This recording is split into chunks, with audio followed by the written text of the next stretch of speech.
So ayun guys, 4 AM na ng madaling araw tapos naisipan ko mag-rank. So dito akala ko normal rank lang.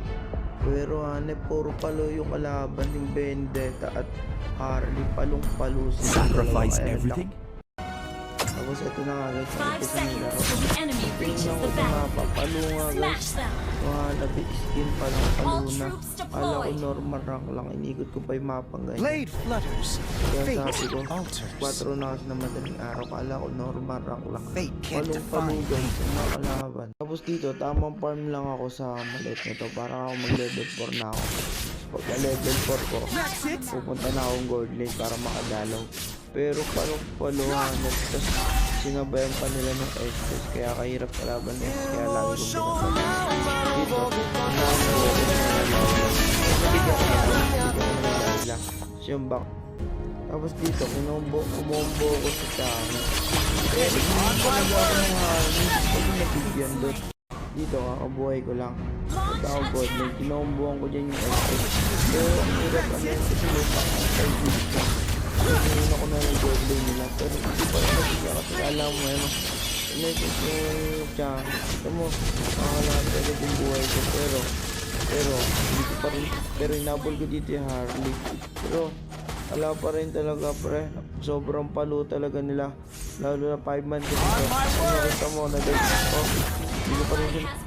Tapos dito, mabibigyan namin tiyan, pero parang pang ganun na, kung di pa ako nag-SS, hindi pa namin mabibigyan. Tapos dito, mabibigyan ko yung Layla. Kaso, buhay ko na kapabalik. Ano nyo guys? Nakaambang lang lagi guys yung Harley nila. Nakita ko na yung Harley nila sa mapa. Ayun. Kasi dyan umes-SS. Kaso nabayan pa na SS. Pero patay ako.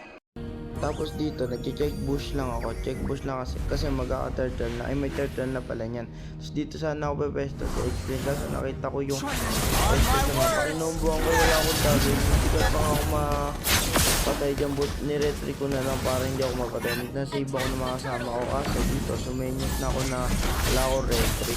Kaso nabigyan pa rin ako ng Harley at nung Tiange, ng SS ni Tiange. Tapos nakuha pa nung Harley yung third. Emotional, malungkot ko kasobel. Nakabuling ko pa sa amin kaso napaka-bits niya. Tapos yun, hindi na ako nag-umabot. Doon na lang ako sa may kaliwa kung titingnan ko kung andito yung Harley. Andun nakita ko yung Harley, nag-creep. Kaya yun, tinuti lang ko kaso hindi pa rin talaga, nakaback pa rin yung Harley. Tapos dito guys, akala ko talaga tapos na, pero napakagaling yung goal ko. Nag-isa naman tayo dito yung Harley, tagal-tagal ka mag-buhay, kaya na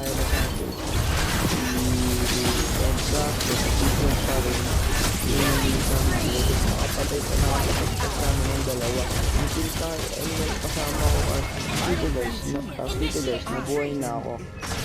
Sasama na sana ako kaso nabuhay yung Estes ako yung Layla.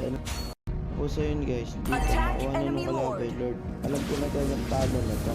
Kaso yung Layla, kami Layla kalahati agad yung buhay. Kala ko, talo na talaga. Kaso talo nga talaga. So nabibigyan ko pa sana yung Harley kaso naik na nila. Lagi shout out sa mga player na to guys, palong-palo. Guys, start na lang sana. Magpapamitig na ako. Thank you guys sa panonood. Shout out nga pala kay Jumbo. Shout out sa pala.